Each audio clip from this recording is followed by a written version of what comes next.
ನೀವು ಮುಖ್ಯಮಂತ್ರಿ ಆಗ್ತಾವಿಂದ ಇಲ್ಲಿ ತನಕ ಹೆಲಿಕಾಪ್ಟರ್ಗಾಗಿ ಕರ್ನಾಟಕ ರಾಜ್ಯ ಸರ್ಕಾರದ ಬೊಕ್ಕಸದಿಂದ ಆಗಿರುವ ಖರ್ಚೆಷ್ಟು ಹೇಳಿ ಜನ. ಬಿಜೆಪಿಯವರು ಸುಳ್ಳು ಹೇಳಿ ಮನೆಗೆ ಹೊಟ್ಟೋದ್ರು. ನೀವು ಅದೇ ಸುಳ್ಳು ಹೇಳಿ ಮನೆಗೆ ಹೋಗ್ತೀವಿ. ಈ ಕುರುಬರು ಹುಡುಗರು ಬೀದಿಲ್ಲ ಜೈ ಜೈ ತಿರುಗ್ತಾವಿನ್ನು. ಏನ್ರಿ ಮಾಡಿದ್ರಿ ಅವ್ರಿಗೆ?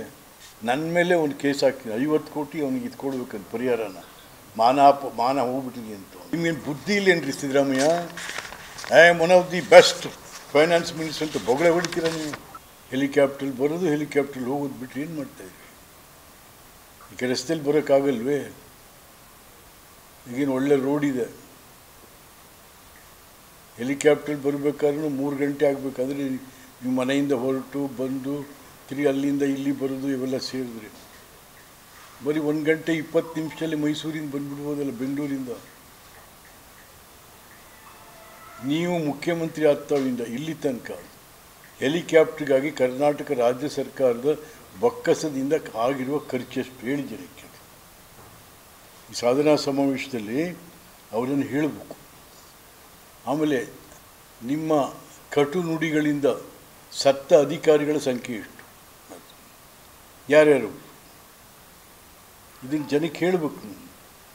ಮತ್ತು ಮೈಸೂರು ಮೂಡ ಹಗರಣದಲ್ಲಿ ನಿಮ್ಮ ಮತ್ತು ನಿಮ್ಮ ಕುಟುಂಬ ಅದರ ಪಾತ್ರ ಏನು, ನಿಮ್ಮ ಪಟಾಲಾಂ ಪಾತ್ರ ಏನು, ಎಷ್ಟು ಸಾವಿರ ಸೈಟ್ಗಳು ಹೋದು, ಇದರಲ್ಲಿ ಎಷ್ಟು ಸಾವಿರ ಕೋಟಿ ಇವತ್ತಿನ ದಿವಸ ನಷ್ಟ ಆಯಿತು ಮೂಡಕ್ಕೆ. ಇದೆಲ್ಲ ತಿಳಿಸ್ಬೇಕಲ್ಲ ಸಾಧನಾ ಸಮಾವೇಶದಲ್ಲಿ.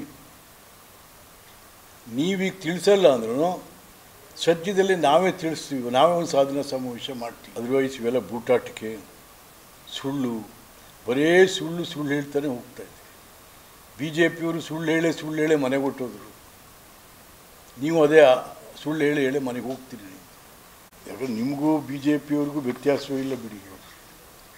ಬಿಜೆಪಿಯವ್ರಿಗೂ ನಿಮಗೂ ವ್ಯತ್ಯಾಸವೂ ಇಲ್ಲ. ಅವರೇನೇನೋ ಹೇಳ್ತಾವ್ರು ಇವತ್ತು, ಅದೆಲ್ಲ ಯಾರು ಒಪ್ಪಲ್ಲ. ಅದನ್ನು ಒಂದು ವಿಚಾರ ಹೇಳ್ತೀನಿ, ನಿಮಗೂ ಬಿಜೆಪಿಯವ್ರಿಗೂ ತಮಗೂ ಎಲ್ಲ ಗೊತ್ತಿದೆ. ನಾನು ಕೂಡ ಬಿಜೆಪಿಲೇ ಇದ್ದವನು, ಸರ್ಕಾರ ಥರ ಕ್ಷಮಾ ಮಾಡಿದವನು. ಯಡಿಯೂರಪ್ಪನವ್ರ ಸರ್ಕಾರನ, ಯಡಿಯೂರಪ್ಪನವರು ಗಣಿ ಯಾವುದು ಜಿಂದಾಲ್ದು 3667 ಎಕರೆ ಔಟ್ರೇಟ್ ಸೇಲ್ಗೆ ರೆಸೊಲ್ಯೂಷನ್ ಮಾಡಿಬಿಟ್ರು ಕ್ಯಾಬಿನೆಟಲ್ಲಿ. ಇದನ್ನು ನಾನು ಇಲ್ಲೇ ಮೈಸೂರು ಪ್ರೆಸ್ನವ್ರ ಹತ್ರನೇ ಫಸ್ಟ್ ಮಾತಾಡಿ ಅದನ್ನು ಪ್ರೊಟೆಸ್ಟ್ ಮಾಡ್ತೀನಿ ಅಂಥೇಳಿ ಬೆಂಗಳೂರಲ್ಲಿ ನಾನು ಪ್ರೆಸ್ ಮೀಟಿಂಗ್ ಮಾಡಿ ಡೆಲ್ಲಿಗೆ ಹೋದೆ. ನಾನು ಡೆಲ್ಲಿಲಿ ಎಲ್ಲ ಲೀಡರ್ಸ್ಗಳು ವಿಸ್ತಾರ ಮಾಡಿದ್ಮೇಲೆ ಶಾ ಅವರು ಇಲ್ಲಿ ಡೈರೆಕ್ಷನ್ಸ್ ಕೊಟ್ಟರು. ಕನ್ಫರ್ಮೇಷನ್ ಮೀಟಿಂಗ್, ಕ್ಯಾಬಿನೆಟ್ ಮೀಟಿಂಗಲ್ಲಿ ಇದನ್ನು ಕನ್ಫರ್ಮ್ ಮಾಡಬೇಡಿ ಅಂತೇಳಿ. ಅಲ್ಲಿ ತನಕ ಹೋಗಿ ಅದನ್ನು ನಿಲ್ಲಿಸಿದ್ದು ನಾವು.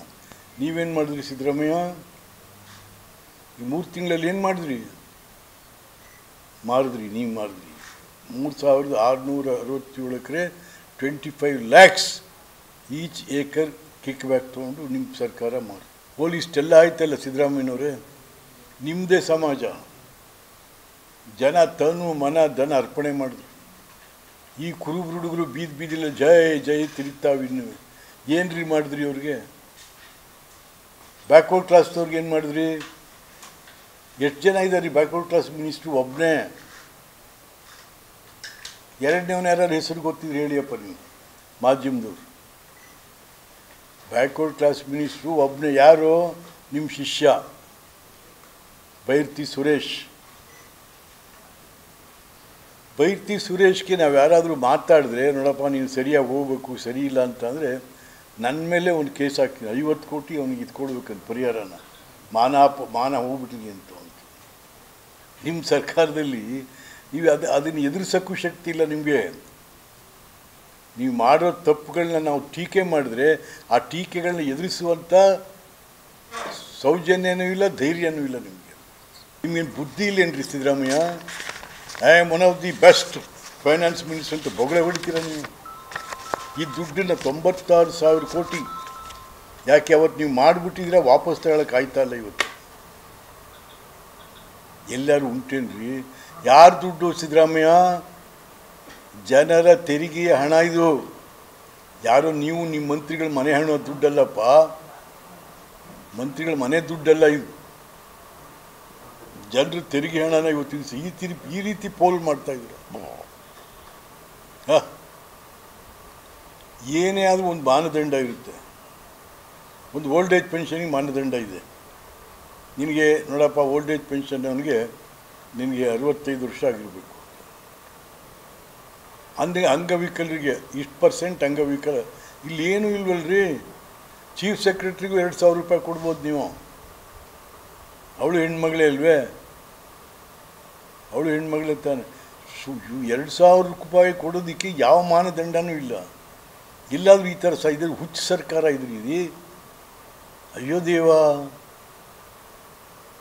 ನಾವ್ಯಾರೂ ಕೂಡ ಬಡವರ ಆರ್ಥಿಕ ಚಟುವಟಿಕೆ ಅದಕ್ಕೆ ನಾವ್ಯಾರು ವಿರೋಧ ಮಾಡ್ತಾ ಇಲ್ಲ.